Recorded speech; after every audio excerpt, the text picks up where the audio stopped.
우리 함께 기도해 주 앞에 나와 우리 찬양들을 쓰고 우리 강의 시작하도록 하겠습니다.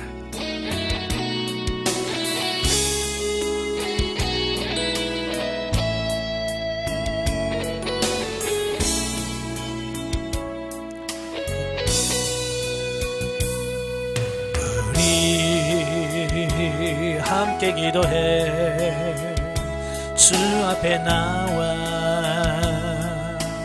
그를 끓고 그늘 베푸시는 주 하늘을 향해 두 손 들고 하늘 문이 열리고 은혜의 빗줄기 이 땅 가득 내리도록 마침내 주 오셔서 의의 빗줄기 우리에 부으시도록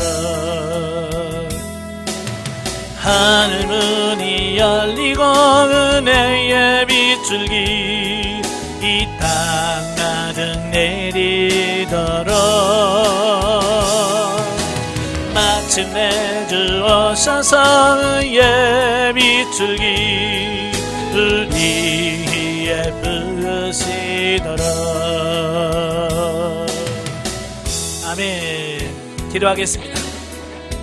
은혜로우신 아버지 감사합니다. 오늘도 우리를 사랑하셔서 귀한 은혜 자리 훈련의 자리로 인도해 주셔서 요한계시록 5장의 말씀을 같이 나누게 하셔서 감사합니다. 이 말씀들을 나눌 때 하나님께서 살아계신 하나님의 말씀의 역사가 임하게 주옵소서. 시정을 맡겨오며 예수님의 이름으로 감사하며 기도합나이다. 아멘. 예, 이 시간에 우리 요한계시록 5장의 말씀을 같이 보도록 하겠습니다. 5장의 내용은 그 임봉된 책을 취하신 어린 양과 그 어린 양에 대한 찬양에 대한 말씀이 나와요. 1절부터 7절까지 보면 임봉된 책을 취하신 어린 양.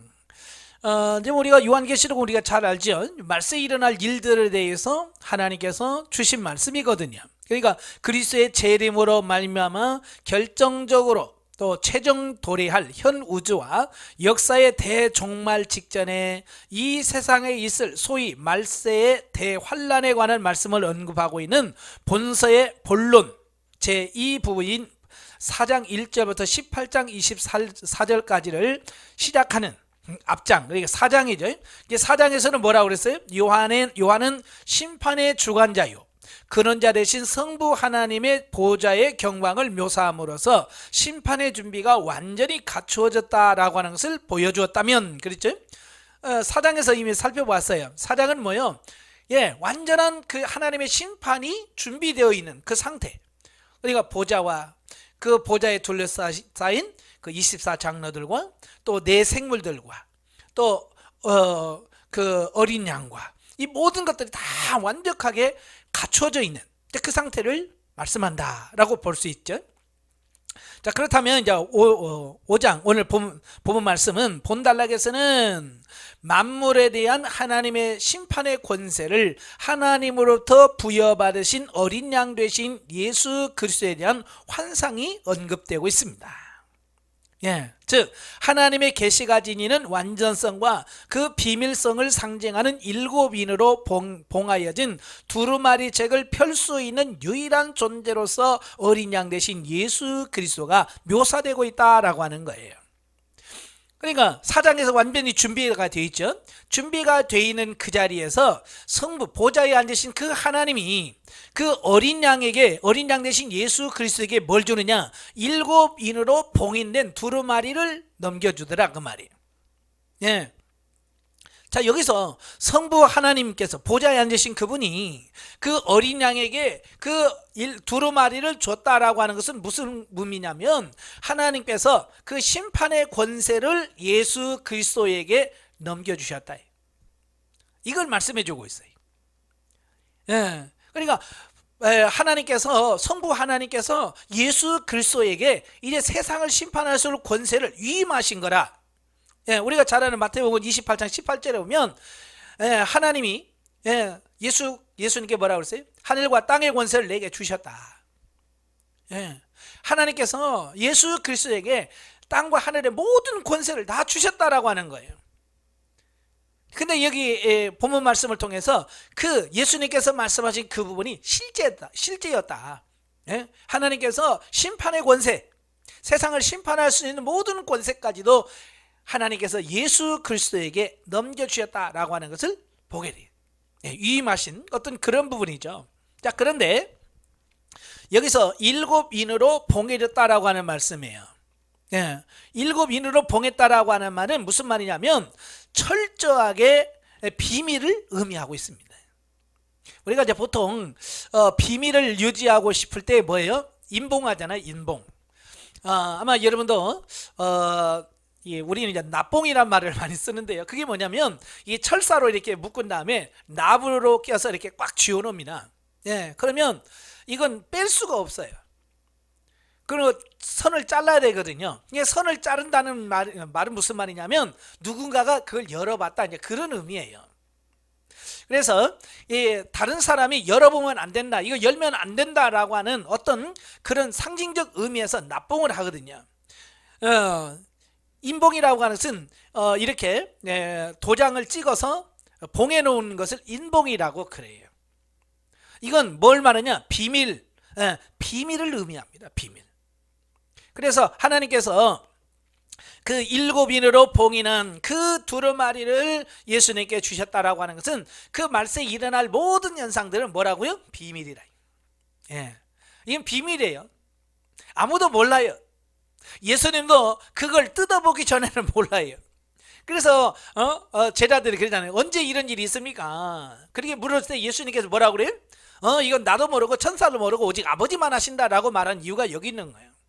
왜? 하나님께서 자기의 그 말세에 심판할 모든 그 비밀 순서 이걸 다 해놓으시고 그걸 인봉해 놓으셨거든요. 그러니까 아무도 모르는 거예요. 이건 비밀성을 의미합니다. 그럼 그 안에 뭐가 기록됐을까? 그래?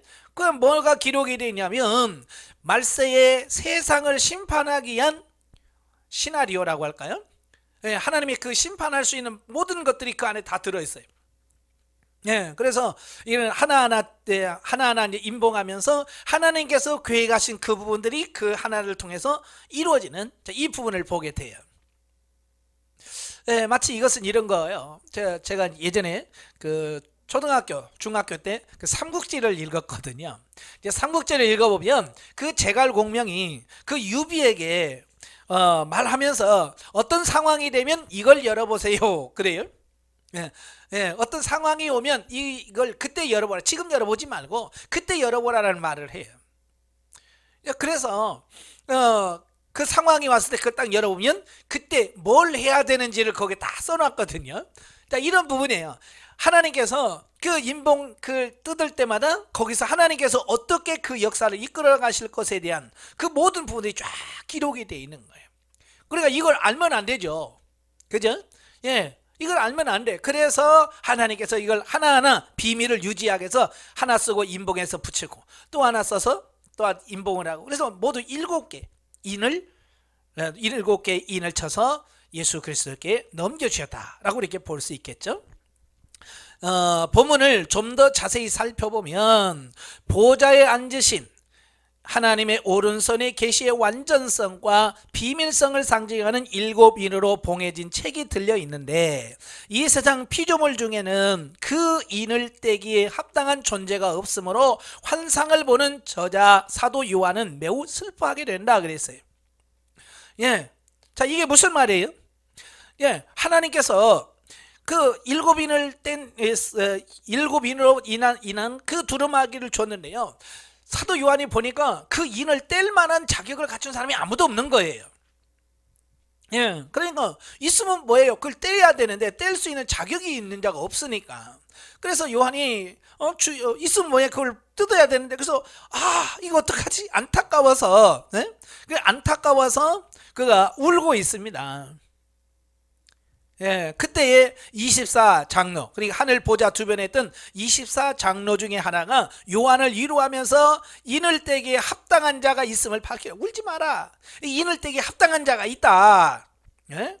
그가 바로 일찍이 인간의 죄를 대속하기 위해서 육신을 입고 이 땅에 오셔서 흠없는 하나님의 어린 양이 되사 십자가에서 죽임을 당하시고 3일 만에 부활하사 하나님의 보좌 우편에 앉아 계신 예수 그리스도이니 그는 하나님 앞에 담대히 나아가 보좌에 앉으신 하나님의 오른손에서 인으로 봉한 책을 취하셨다 그랬어요. 예.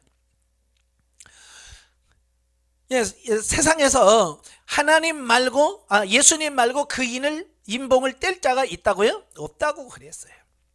오직 예수 그리스도만이 그 인을 뗄 수 있는 사람이에요. 근데 가끔 보면 자기가 그 인을 뗄 수 있다라고 주장하는 사람이 있어요. 그래서 계시의 비밀을 깨달았다, 예, 비밀을 알았다라고 주장하는 사람들이 있는데요, 그건 모르는 거예요. 예수 그리스도 아직 이 인봉을 떼기 전에는 아무도 모릅니다. 근데 안다라고 말하잖아요. 그 안다라고 주장하는 그 순간 그것은 거짓이에요. 잘못될 수밖에 없어요. 자, 본문의 내용이 보여주는 바와 같이 예수 그리스도께서 말세에 이 세상에 임할 재앙의 내용이 담겨있는 7 봉인된 책을 취하셨다라고 하는 것은, 예? 그 예수님이 그 하나님으로부터, 성부 하나님으로부터 그 7 인으로 인쳐진 그 두루마리를 받았다라고 하는 부분은 두 가지 의미가 있어요. 하나는 그리스도께서 실제적으로 심판의 권세를 취하셨다. 아까 다 설명드렸죠. 하나님으로부터 세상을 심판할 수 있는 모든 권세를 하나님께서 예수 그리스도에게 위임하신, 넘겨주시는 이 부분을 하나 하고요. 또 하나는 뭐냐, 세상에 대한 심판의 준비가 완료됐다. 예, 이제 심판의 준비가 완료됐다라고 하는 것을 암시해 준다라고 하는 거예요. 예. 그래서 이제 예수님이 뭐만 하면 돼? 예, 이제 7 인을 떼기만 하면 되는 거예요. 이제 모든 게 완벽하게 다 갖춰졌다는 얘기예요. 이 사실은 또한 우리에게 죄악된 이 세상에 대한 하나님의 대심판이 매우 임박했다고 하는 것을 생생하게 알려주고 있다라고 하는 거예요. 예. 그러니까 4장에서 이제 보좌와 모든 재판, 이 세상을 심판할 수 있는 모든 게 다 완벽하게 갖추어졌지. 예. 그리고 5장에서는 그 심판을 진행할, 예, 진행자로서 예수 그리스도를 선임하고 그에게 모든 권한을 다, 심판의 권한을 예수님께 다 주심으로 이제 하늘에서는 뭐예요?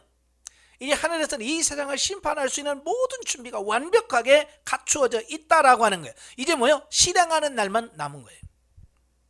실행만 남은 거예요. 자, 이걸 우리에게 지금 말씀해 주고 있습니다. 그러므로 하나님의 심판은 반드시 있다. 왜? 이미 다 준비되어 있으니까. 그죠? 예, 하늘에서는 완벽하게 다 준비가 되어 있어요. 그래서 이 심판은 취소할래야 취소할 수가 없어요. 이제 실행만 남아 있습니다.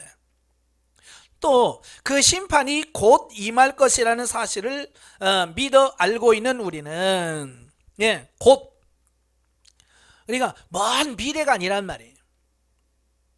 예, 보통 우리 사람들은 내가 살아 있을 때는 아니겠지, 뭐 이런 생각들을 많이 해요. 예, 그건 알 수가 없는 거예요. 그러니까 이 초대교회에서부터 시작해서 지금까지 많은 믿음의 선조들, 우리 신앙의 선배들이 항상, 예, 자기 생에, 자기가 살아있는 동안에 예수님이 오실 거라고 믿고 그 준비를 해왔던 거예요. 아시겠죠? 근데 우리의 입장에서는 뭐요? 지금 2000년이라는 시간이 흘렀잖아요. 그죠?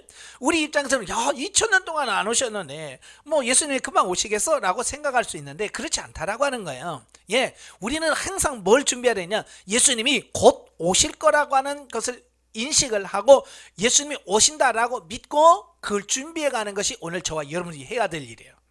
예. 근데 많은 분들이 그래요. 뭐 2000년도 안 하는데 뭐 지금 오시려고 라고 그렇게 생각하고 있다 그 말이에요. 그게 위험한 거라는 거예요.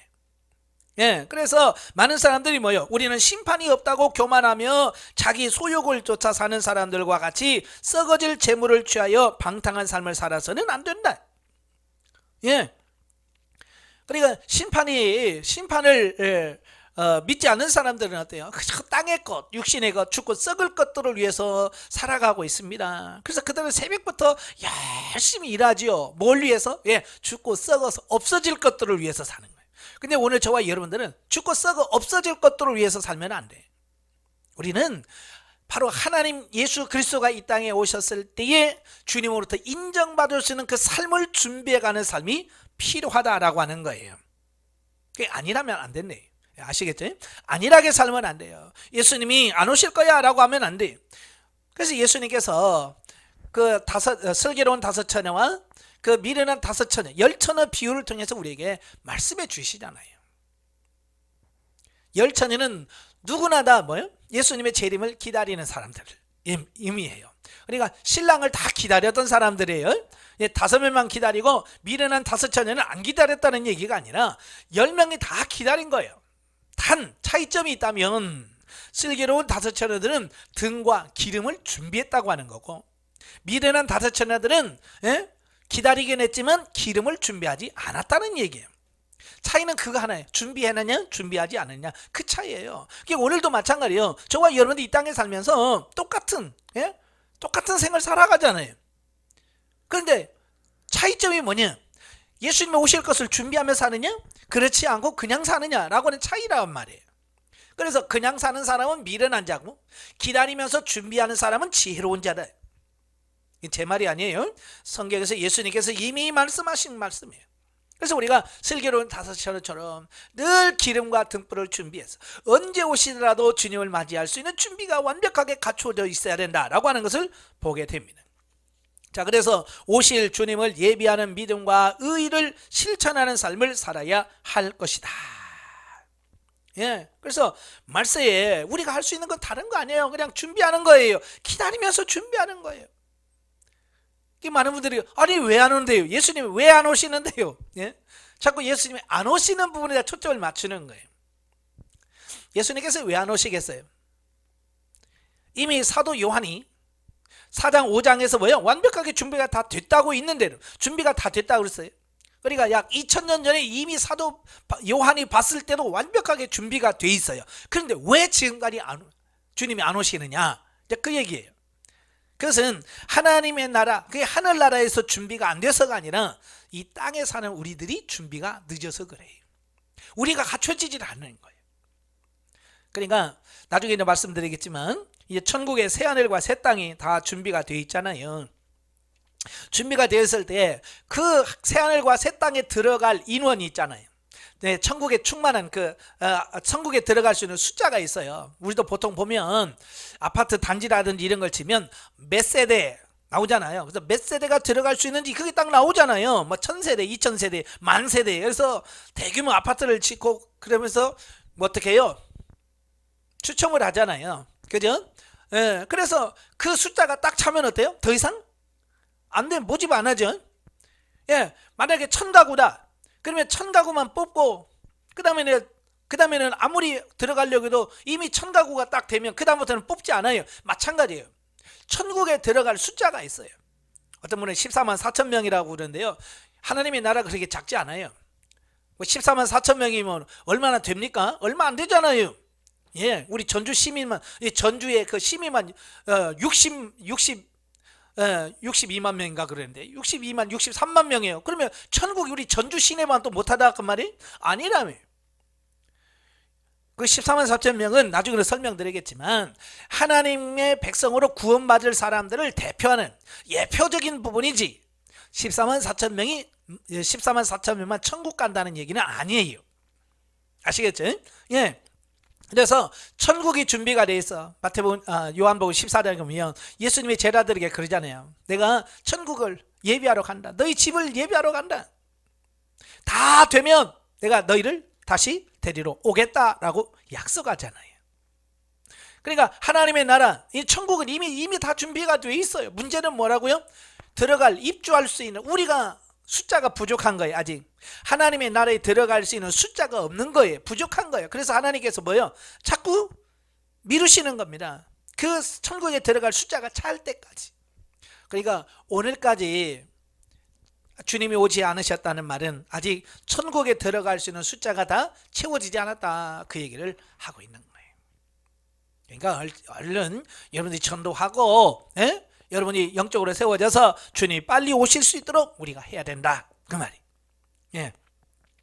자, 두 번째 단락은 이제 8절부터 14절까지인데요. 묵시의 책을 취하신 어린 양에 대한 찬양의 내용이 나와요. 그러니까 앞장에서는 예수, 어린 양 대신 예수에게 그 두루마리 책을 넘겨주는 장면이라면, 예수님께서 그 두루마리를 넘겨받았을 때에 그 주변에 있는 장로들과 24장로들을 전부 다 찬양하는 내용이 나오죠. 앞단락에서 하나님의 묵시의 책에 붙여진 7개의 봉인을 떼고 그 책을 펴시기에 합당한 유일한 분은 예수 그리스도시며, 그와 같이 합당한 자격을 가진 예수 그리스도께서 봉인된 책 안에 기록된 내용을 집행하기 위해서 하나님으로부터 7봉인된 책을 취하셨다고 묘사한 저자는, 이제 본단락에서는 예수 그리스도께서 소위 말세에 있을 재앙들을 본격적으로 집행하기에 앞서서 네 생물과 24장로들과 및 천사들이 합당한 자격을 가지시고 묵시의 책을 취하여 공의롭게 세상을 징벌하실 예수 그리스도를 찬양하고 경배하는 내용이 언급되어지고 있다. 자, 여기서 우리가 중요한 것은 뭐냐면, 이 상황은 지금 매우 중요한 거예요. 찬양이 나오고 하는 모습 굉장히 중요한 거예요. 자, 우리가 정권을 이양한다. 정권을 이양한다라고 했을 때, 보통 민주주의가 잘 발달된 나라는 그 정권이 아주 순조롭게 이양이 됩니다. 예. 그런데 이게 그렇지 않은 경우에는요, 때로는 그 정권을 바꿀 때 피비린내 나는 숙청이 있기도 하고요, 뭐 싸움이 일어나고 그래요. 그 정권이 넘어가는 게 쉽지 않다는 얘기를 하고 있습니다. 우리가 그래서 항상 이 정권이 바뀔 때가 되면 나라가 어수선하기도 하고 시끄럽기도 하고 그렇습니다. 예? 그 민주주의의 본산지라고 할 수 있는 미국도 보면 쉽지 않잖아요. 트럼프가 바이든에게 넘겨주면서 곱게 안 넘겨주잖아요. 이제 그런 모습을 보잖아요. 그런 걸 보면서 야, 저건 아니다 라고 서로가 얘기하잖아요. 자, 그런데 여기서 보좌에 앉으신 하나님께서 어린 양에게 두루마리를 넘겨준다고 그랬잖아요. 재판, 심판 권한을 넘겨주었다고 하는 거예요. 자, 그럴 때에 만약에 하나님과 예수 그리스도 사이에 사이가 안 좋았다고 하면 어떻게 됐을까요? 완력이 있겠죠. 하나님은 넘겨주지 않으려고 그러고 예수님은 달라고 하고, 만약에 그랬겠죠. 그러면 찬양이 나왔겠어요? 안 나오죠. 그걸 보셔야 돼요. 그러니까 그 하나님께서 심판의 권한을 어린 양 대신 예수 그리스도에게 넘겨줄 때에 어떤 불이나 어떤 이런 것이 전혀 개입하지 않은, 정말 은혜 안에 평화롭게 모든 것이 치러지고 있다라고 하는 것을 뭘로 한다고요? 찬양을 통해서 보여주고 있는 거예요. 네. 너무 은혜롭게 그게 이루어지는 거예요. 그러니까 그걸 바라보면서 찬양을 할 수밖에 없다, 그 얘기를 하고 있는 거예요. 보통 노래는 싸우면서 안 부르잖아요. 그죠? 찬양은 언제 불러요? 기분 좋고, 너무 기뻤을 때 부르는 게 찬양이잖아요. 그러니까 하나님이 어린 양의 심판의 권한을 넘겨줄 때 그냥 다 기뻐서 어린 양과 내 생물과 천사들이 막 다 같이 하나님을 찬양하고 있잖아요. 그게 하나님의 나라예요. 불이라든지 어떤 이런 싸움이라든지 이런 게 없는 거예요, 하나님의 나라는. 자, 본문을 좀 더 자세히 살펴보면, 먼저 찬양의 주체가 누구냐? 찬양의 주체는 누구요? 첫째, 내 생물입니다. 제가 4장에서 설명을 드렸지만 내 생물은 뭐라고 했어요? 모든 피조물의 대표라고 그랬어요. 모든 생물의 대표. 그래서 내 생물은, 첫째 생물은 사자 같고, 둘째 생물은 송아지 같고, 셋째 생물은 사람 사람 같이 생겼고요, 넷째 생물은 날아가는 독수리 같다 그랬죠. 이건 뭐라고요? 이 세상에 있는 모든 피조물을 대표하는 대표라고 할 수 있고요.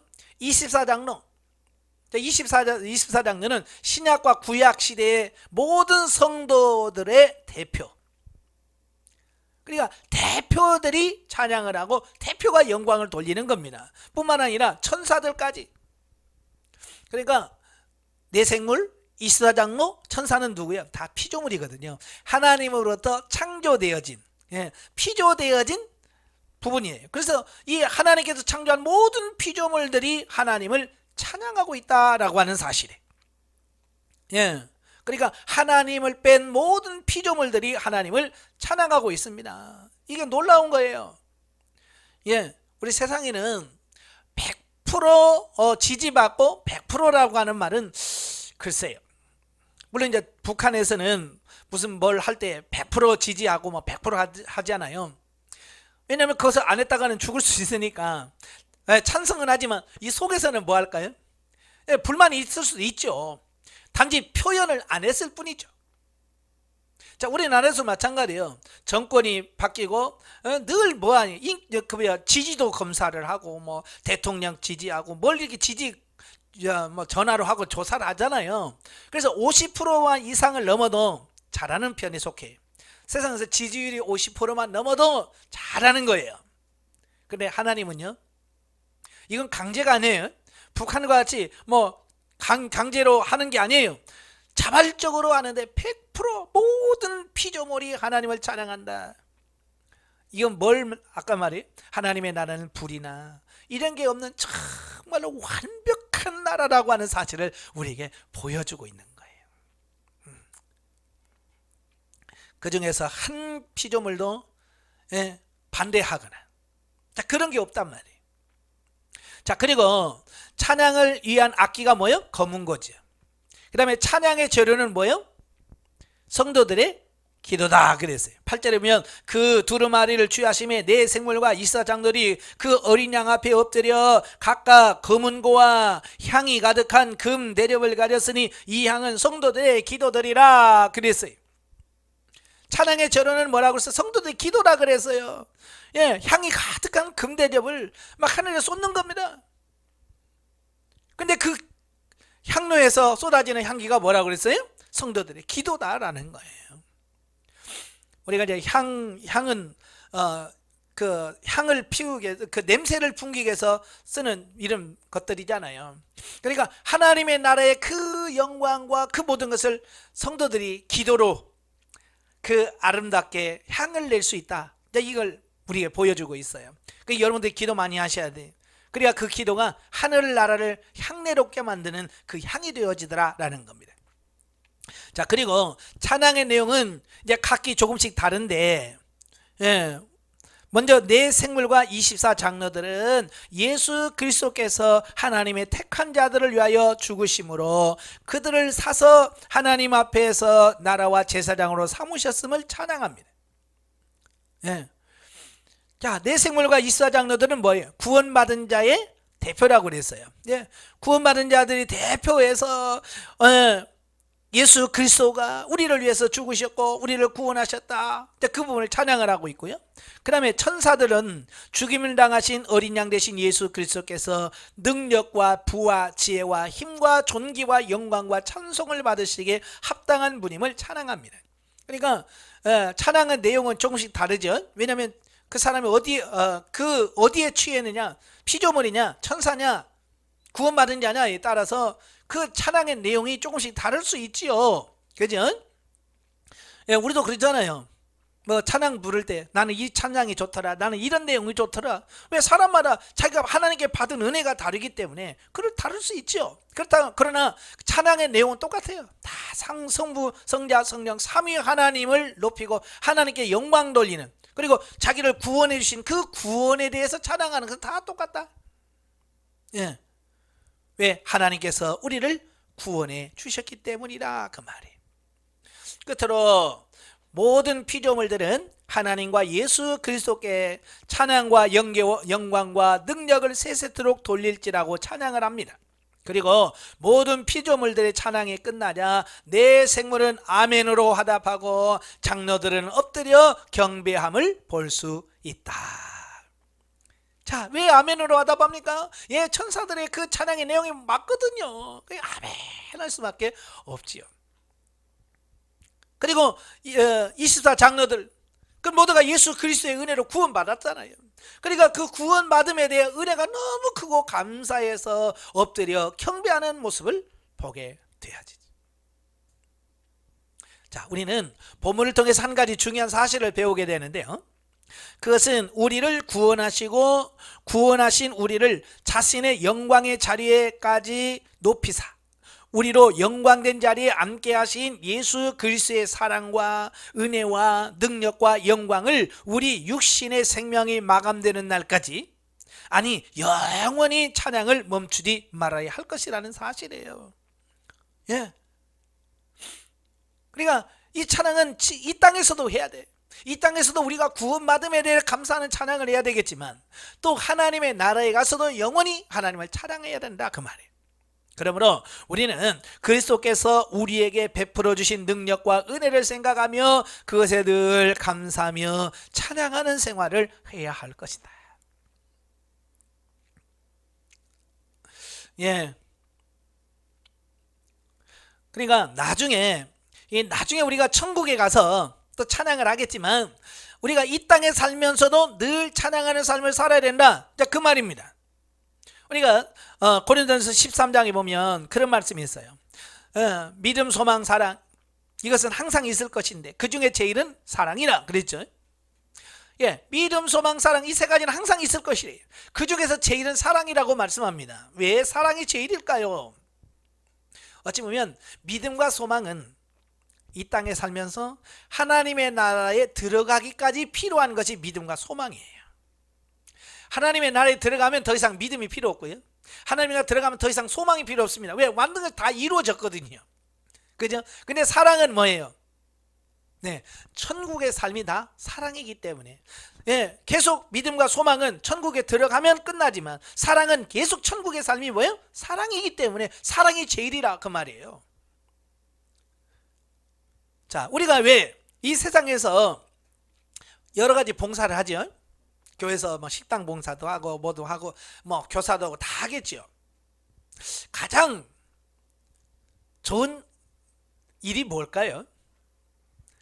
예, 믿음, 소망, 사랑 중에 사랑이 제일이라고 하신 것처럼 하나님의 나라 가서도 계속 할 수 있는 게 뭘까? 거기 가서 교사할까요? 천국에 가서? 거기 가서 또 식당 봉사할까요? 예, 어찌 보면 이 교사나 식당 봉사나 이 모든 것은 뭐냐면 천국 가기 위한, 그러니까 천국 가기 전까지만 유효하고 가기 전까지만 필요한 봉사라고 할 수 있어요. 그런데요, 찬양은 말이죠, 찬양은 이 세상에서 뿐만 아니라 하나님의 나라에 가서도 계속 봉사할 수 있는 직책이고요, 그거란 말이에요. 사랑과 같은 거예요. 그래서 이 세상에서 가장 중요하고 우리가 힘써야 될, 참여해야 될 게 뭐냐? 성가대, 찬양단, 찬양사역이에요. 찬양사역. 예, 그래서 이 땅에서 열심히 찬양하십시오. 예, 뭐 성가대만 찬양하는 게 아니에요. 그렇다고 해서 예, 모든 성도들이 다 찬양하셔야 돼요. 가끔 교회에서 보면 예배 전에 보통 찬양하잖아요. 예배 전에 찬양하면 보통 보면 뭐라고? 준비 찬양이라고 그래. 예, 찬양을 예배로 인식을 안 해. 그러시면 안 됩니다. 어찌 보면 예배 중심이 찬양이 하나님을 높이는 겁니다. 그래서 찬양으로 시작하고 찬양으로 마치는 거예요. 그러니까 교회에서 정한 시간 전에부터 찬양할 때부터 우리는 예배가 이미 시작되어진 거예요. 그래서 이 찬양 시간부터 같이 참여할 수 있어야 돼요. 그래야 여러분들이 이 찬양을 많이 하고 천국에 가야 천국에서 하나님을 잘 찬양할 수 있지. 이 땅에서 찬양 안 하고 하나님의 나라를 어떻게 찬양할 수 있겠어요? 찬양하는 훈련을 많이 하셔야 됩니다. 자, 오늘 마지막으로 이제 성경 계시 발전사적 이해를 보도록 하겠습니다. 오늘은 향 또는 향기라고 할 수 있죠. 자, 8절에 보면 검은고와 향이 가득한 금대접을 가졌으니 이 향은 성도들의 기도들이라 그랬죠. 그래서 향에 대한 부분을 같이 보려고 그래요. 향을 국어사전에 찾아보니까 좋은 냄새 또는 제사나 장례식 때 쓰는 불에 태워 냄새가 나게 하는 물건을 보통 향이라고 말합니다. 자, 일반적으로 이 태우면 향기로운 방향성 냄새를 발하는 물질을 우리가 향료라고 말하죠. 히브리어로 카토렛이라고 합니다. 카토렛, 향은 케토렛이라고 하는데요. 성경에 가장 많이 쓰는 단어예요. 그 외에도 케투라, 카탈, 니호하, 미크탈, 리브나라고 하는 이 향기, 향내를 내다 뭐 여러 말이 있어요. 그 중에서 제일 많이 쓰는 게 케토렛이라고 하는 말인데요. 헬라어로는 두미아마, 두미아마라고 합니다. 영어로는 인센스라고 번역을 하고 하는데요. 그러니까 이 향은 제사 의식이 처음으로 시작된 그 고대부터 그들이 신들에게 제사 드릴 때 썼던 용품이에요. 그러니까 이거 성경에만 나오는 게 아니에요. 이스라엘 사람들만 이 향을 한 게 아니고 고대 애굽, 이집트, 애굽, 바벨론, 아수르, 또 가나안의 여러 신들이 있잖아요. 가나안에도 그 사람들이 다 뭐냐, 그들의 신에게 제사 드릴 때 뭘 썼어요? 향을 썼어요. 오늘날 우리나라도 마찬가지죠. 뭐 예수 안 믿는 사람 장례식장에 가면 뭐부터 펴요? 향을 피죠. 절간에 가면 뭘 펴요? 향을 피웁니다. 무당집에 가면 향 피우죠. 그러니까 이 향이라고 하는 것은 자기들이 섬기는 신에게 드리는 어떤 의식이라고 할 수 있어요. 근데 하나님께서도 이런 그 이방 신에게 제사 드렸던 그 의식을 하나님께서 너희도 향을 태워라, 향을 살라라고 말씀해 주고 있습니다. 그러니까 성경을 배워서 그들이 배웠는지, 뭐 아니면 그 세상 사람들이 하는 걸 성경에서 베꼈는지 모르겠지만 하나님께서는요 오래전부터 이 향을 사용하기를 원하셨어요. 그래서 실제로 사용을 했고요. 특히 가나안의 가나안 땅에 있는 7 족속들이 그들이 섬기는 신이 있죠. 하늘의 여왕, 아세라, 아스다롯, 여왕들을 신을 섬길 때 향을 피우고 또 바알 신을 섬길 때도 항상 향을 살랐어요. 그래서 성경에 보면 그들이 산 위에서 분향하며, 그렇죠? 이 분향한다라고는 우상을 숭배하는 어떤 그런 것을 의미한다라고 볼 수 있어요. 그래서 성경에 보면 하나님께만 향을 살라야 되는데, 하나님께만 분향해야 되는데 하나님께 하지 아니할 때 반드시 책망이 따라왔어요. 하나님께만 향을 드려야 되는데 하나님이 아닌 피조물, 우상이나 어떤 다른 신에게 향을 피우면 하나님께서 반드시 책망하시는 이런 부분들을 보게 되어집니다. 그러니까 원래는 이 향은 하나님께만 향하도록 되어 있습니다. 향은 하나님을 향해서만 피도록 되어 있어요. 근데 많은 이방인들, 우상들이 그걸 본받아서 자기들도 자기들의 우상의 신에 제사하면서 향을 살랐다 그 말이에요. 자, 성경적으로 쭉 보면 제일 먼저 향이라고 하는 이 향이라고 하는 때 어디서 나오냐면 창세기 50장에 나와요. 창세기 50장에 나오는데요. 야곱이 죽잖아요. 야곱이 죽었을 때에 그를 장사 지내기 전에 그는 40일 동안 여러 향료들을 가지고 그 시신을 뭐해서 처리를 합니다. 그래서 50장 2절에 보면 그 수종들은 의원에게 명하여 아버지의 몸을 향으로 처리하게 하매 의원이 이스라엘에게 그대로 하되 40일이 걸렸으니 향으로 처리하는 데는 이 날수가 걸림이며. 그러니까 이 죽은 이 시신을 처리할 때 그냥 묻거나 그러지 아니하고 그 고대 이스라엘은 그 시신이 썩지 않도록 방부제와 같은 여러 향들을 섞어서 미라로 만드는 작업을 합니다. 그때 많이 썼던 게 뭐냐? 향이에요. 주로 많이 썼던 게 몰약, 방부제라고 할 수 있죠. 썩어지는 것을 방지하는 그런 부분들이에요. 그런 부분들을 통해서 이 향은 주로 시신을 처리할 때 많이 썼다라고 볼 수 있지요. 그래서 처음에 성경에 이 향이 나온 게 여기에요. 시신을 처리하는. 그러니까 하나님께 예배 드리는 거하고는 상관이 많이 없어요. 그죠? 자, 그런데 출애굽기 30장.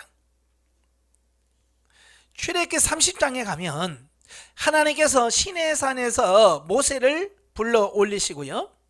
그 시내산에서 보여주는 여러 가지 내용 중에서 하나님께서 뭘 보여주냐면 분향단을 보여주십니다. 분향단을 보여주시고 분향단을 만들어라. 그래서 출애굽기 30장에 보면 너는 분향할 제단을 만들지니 곧 조각목으로 만들되 길이가 한 규빗 너비가 한 규빗으로 네모가 반듯하게 하고 높이는 2규빗으로 하며 그 뿔들을 그것과 이어지게 하며 제단 상면과 전후 좌우 면과 뿔을 순금으로 싸고 주위에 금태를 둘지니 이렇게 향단을 만들어내. 분향단. 그걸 만들어서 뭐 할 거냐. 7절에 보면 아론이 아침마다 그 위에 향기로운 향을 사르되 등불을 손질할 때에 살을 찌며 또 저녁 때에 등불을 켤 때에 살을 찌니 이 향은 너희가 대대로 여호와 앞에 끊지 못할지며. 분명히 향을 살려라 그랬어요. 분향단에 아침에 한번 저녁에 한번. 그래서 매일 아침 저녁으로 분향할 것이다. 그리고 뭐라고 그랬어요? 너희 대대로 이걸 끊지 마라. 분향을 중지하지 말라는 거예요. 대대로 이 날마다 분향을 하라고 그랬어요. 그 다음에 출애굽기 30장 34절부터 38절에 보면 거룩한 향을 말하죠.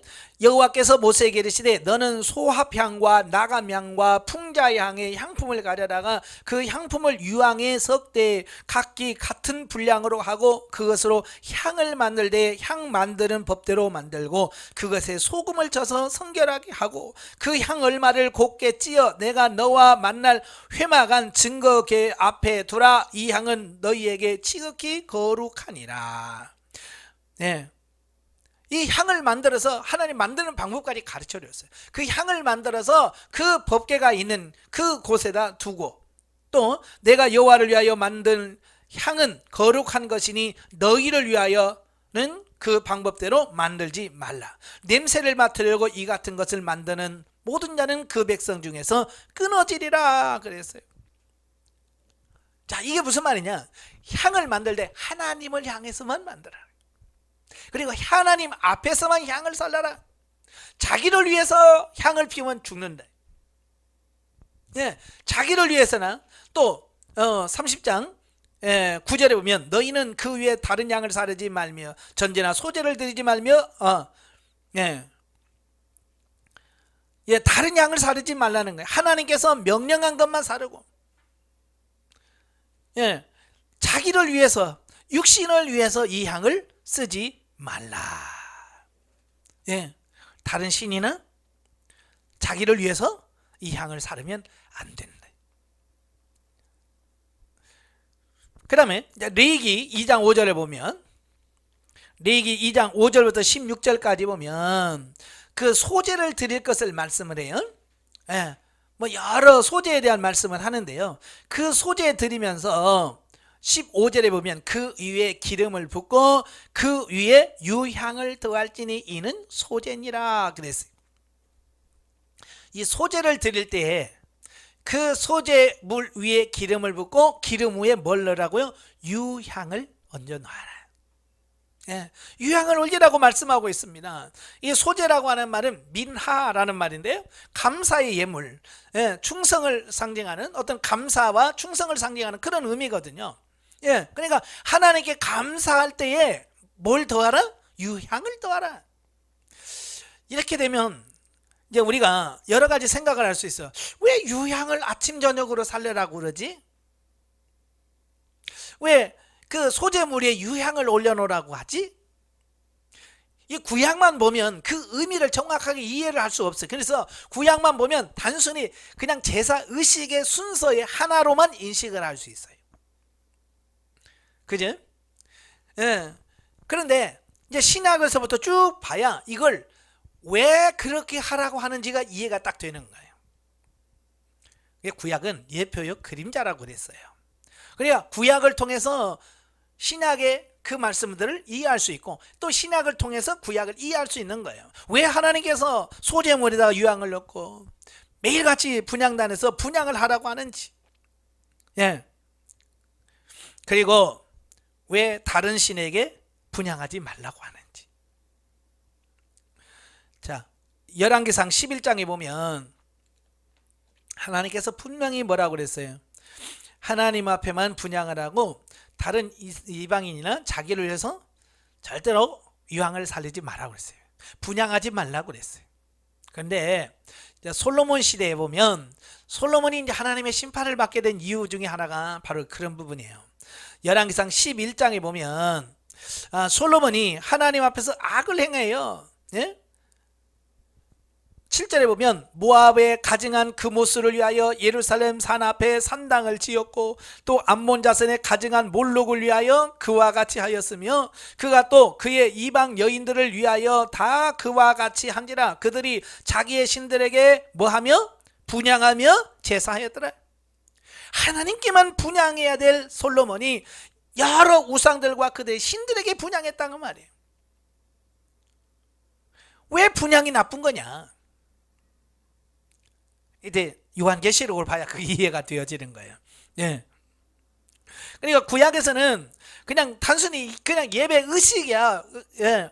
하나님께는 이방 신에게 제사드리는 의식으로 인식을 해요. 향이. 자, 그런데 신약 시대에 와서도 마찬가지예요. 예수님이 십자가에 못 박혀 죽으시기까지는요, 바로 뭐예요? 아직 완성이 안 됐잖아요.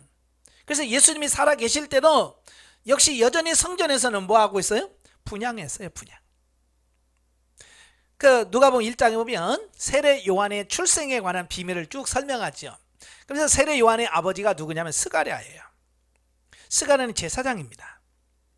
그래서 24 반열로 구분되어지는 그 제사장 속에서 이제 그가 봉사할 때가 되어지면 이제 성막에 들어가서 이제 성전에 들어가서 이제 자기가 맡겨진 일을 하게 돼요. 근데 그걸 제비를 뽑아요.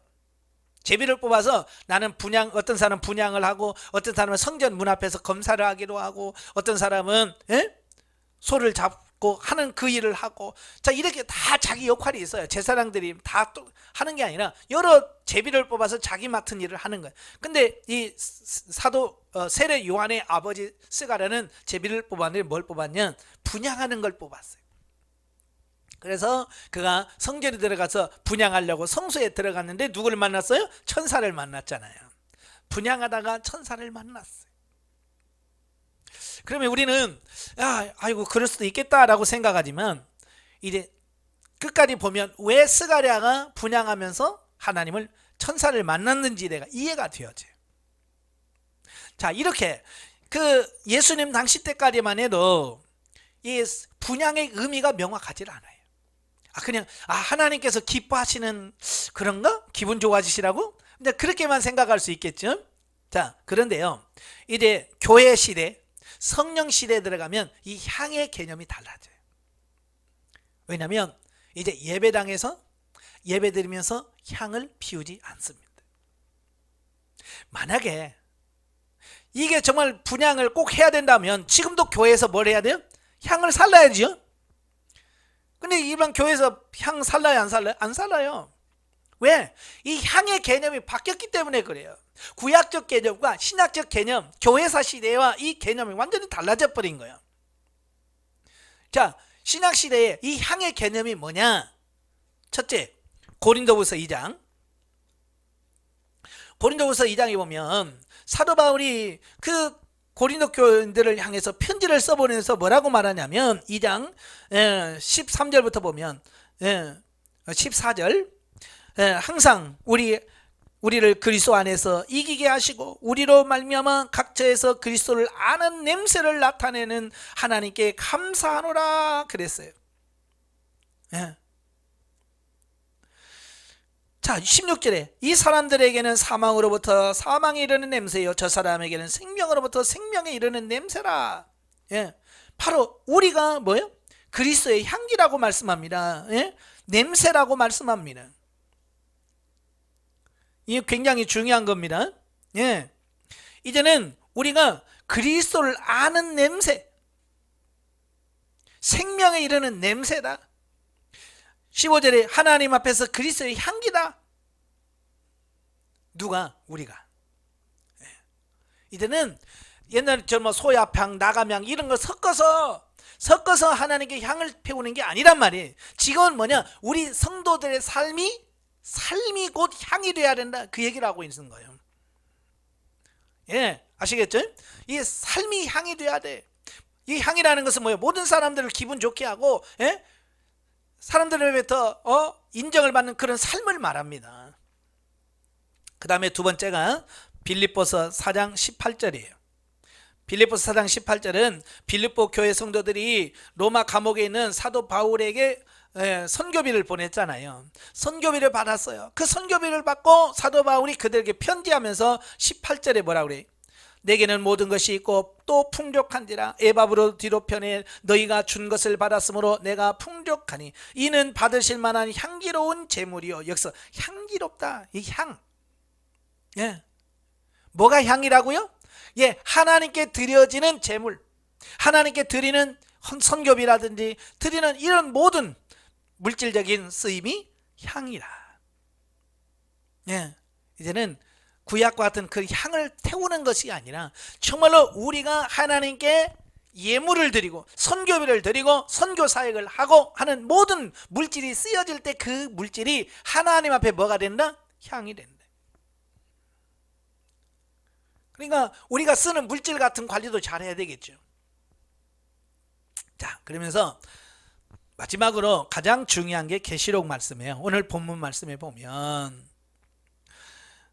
8절에 두루마리를 취하심에 네 생물과 이사 장로들이 그 어린 양 앞에 엎드려져 각각 검은고와 향이 가득한 금 대접을 가졌으니 이 향은 성도들의 뭐라? 기도라 그랬죠. 성도들의 기도래요.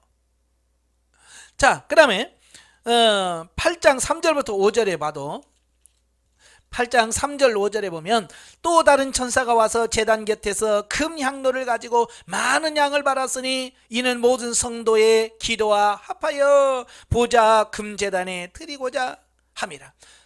향연이 성도의 기도와 함께 천사들의 손으로부터 하나님 앞으로 올라가는지라. 천사가 향로를 가지고 제단에 불을 담아다가 땅에 쏟음에 우레와 음성과 번개와 지진이 나더라. 여기서 향은 뭐라고요? 성도의 기도라. 성도의 기도라고, 이 향이 구약에서 말했던 그 향의 본질의 의미가 뭐냐? 기도라고 하는 것을 명확하게 보여주고 있습니다. 자, 아까 설명드렸죠? 구약에서 왜 아침 저녁으로 향을 살리라고 하느냐? 다른 신들에게 향을 살리지 말라고 했느냐가 의미가 명확해져요. 아침 저녁으로 향을 살리라고 하는 말은 아침 저녁으로 기도하라는 내용이에요. 다른 신에게 향을 살리지 말란 말은 우상에게나 다른 신에게 기도하지 말라는 얘기예요. 오직 하나님께만 기도하라는 얘기예요. 네. 이 의미를 정확하게 구약의 사람들이 깨달지를 못한 거예요. 샤가라가 분양하다가 천사를 만났죠. 분양했던 뭐예요? 기도하다가 천사를 만난 거예요. 이해가 되시죠? 예, 바로 이런 거예요. 그래서 이 기도하는 삶을 예표요 모형적으로 구약에서 계속해서 뭐예요? 향으로 표현하고 있다라고 하는 이야기예요. 지금도 카톨릭이라든 이런 데서는 교회의 향을 사릅니다. 왜냐하면 그들은 아직 신약시대에 이 변화되어진 이 개념을 이해를 못하는 거예요. 예. 그래서 오늘날은 향은 성도들의 기도라고 하는 것을 분명히 기억하십시오. 자, 결론을 맺겠습니다. 구약과 신약 초기에는 향은 제사의식의 일부와 장사를 지내는 시신을 처리하는 수준에서 사용되었다. 그죠? 물론 예수님도 십자가를 못 박혀 죽으시고 장사 지낼 때에 아리마대 요셉이나 니고데모가 와서 향료를 가지고 향품을 싸서 예수님의 몸에 바르고 무덤에다 장사 지냈잖아요. 예수님 당시도 이거 흔한 일이었어요. 그러니까 지금도 우리가 지금 이 시대에도 이와 같은 수준에 머물러 있는 사람들은 뭐냐? 향을 하나의 제사 의식으로 인식되어지는 그런 사람이에요. 그러니까 기도를 하나님과 교제로 인식을 하고 날마다 하나님과 교제하면서 살아가는 삶으로 인식하지 못하고 오늘도 교회 안에서 뭐예요? 기도는 언제 하는 거냐? 교회 가서 언제? 예배 시간에. 예배 시간에 그냥 예배 순서에 따라서 기도하는 것으로 끝내는 사람들이 있어요. 이건 뭐냐? 아직도 구약적 개념의 기도를 이식하고 있는 사람이에요. 그러니까 집에서 기도 안 합니다. 아침 저녁으로 기도 안 합니다. 생활 속에서 기도 안 합니다. 이건 뭐예요? 아직도 그의 향에 대한 개념은 구약적 개념에 머물러 있다는 얘기예요. 오늘 대다수의 크리스찬 중이 그렇습니다. 교회 가서 예배 중에는 합니다. 대표 기도로 그걸로 기도 다 했다고 생각하는 사람들 너무 많아요. 그건 예배 의식에서 기도고요. 우리 삶 속에서 평범한 삶 속에서 늘 하나님과 교제하는 이 삶이 안 나와. 그래서 사도 바울 이후 시대는 그리스도의 향기로 또 향기로운 제물로 사도 요한에 의해서는 성도의 기도로 이 향의 개념이 바뀌어져요. 우리 가치관이 바뀌어야 돼요. 바뀌어야 돼요. 그렇지 않으면 아직도 구약적 개념에서 머물러 있으면 안 돼요. 그러니까 이 개념이 향의 개념이 이제 성도의 기도라는 개념으로 바뀐다고 한다면 늘 우리가 삶 속에서 깨어 근신하며 깨어서 기도하고 하나님을 기쁘시게 하고 하나님이 받으실 만한 기도를 올려드리는 성도가 되어야 될 것을 여기서 보여주고 있는 내용들이에요. 그러니까 한결같이 구약이나 신약에서 뭘 강조하고 있다? 기도를 강조하고 있다. 구약에서는 향이라고 하는 단어를 써서 기도를 강조했고 신약에서는 말 그대로 이제 성취가 됐으니까 기도로 하나님께 경배하도록 되어 있습니다. 자, 오늘 저와 여러분들이 이 말씀을 잘 기억하시길 바랍니다. 이 시대에 과연 우리가 하나님의 마음을 흡족하게 할 수 있는 게 뭘까? 기도예요. 기도가 하나님의 나라를 향기롭게 만들고요, 하나님의 마음을 기쁘게 하고요, 행복하게 만드는 게 뭐냐? 저와 여러분이 기도하는 거예요. 그래서 하나님께서 기뻐하신다라고 하는 의미에서 향이다, 기도를 향에다가 비유를 들었고요.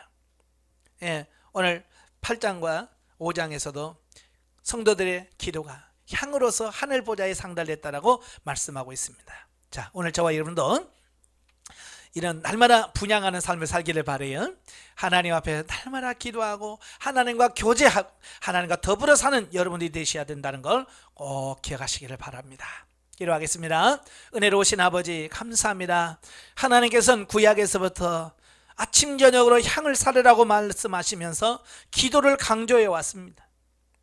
그러나 유대인들은 그것을 단순히 예배의 행위로 인식을 했고 예배 시간에만 향을 살랐지 실제 삶 속에서 기도하는 삶을 살지 않았습니다. 그러나 예수님께서 부활하고 승천하신 이후에 오순절 마가의 다락방에서부터 기도의 삶을 시작했고 교회가 지금까지 2000년 동안 기도하면서 지금까지 왔습니다. 지금도 우리가 기도의 향을 날마다 살리게 하옵소서. 하늘 보좌에 우리의 향이, 우리의 기도가 아름다운 향으로 상달되어지는 은혜가 있도록 우리 하나님 도와주옵소서. 마지막에 가까웠으니 근신하고 깨어 기도하라고 말씀했습니다. 우리가 더 기도로 하나님 앞에 더 가까이 나가는 우리 모두가 될 수 있도록 성령님 도와주옵소서. 예수님의 이름으로 감사하며 기도합나이다. 아멘.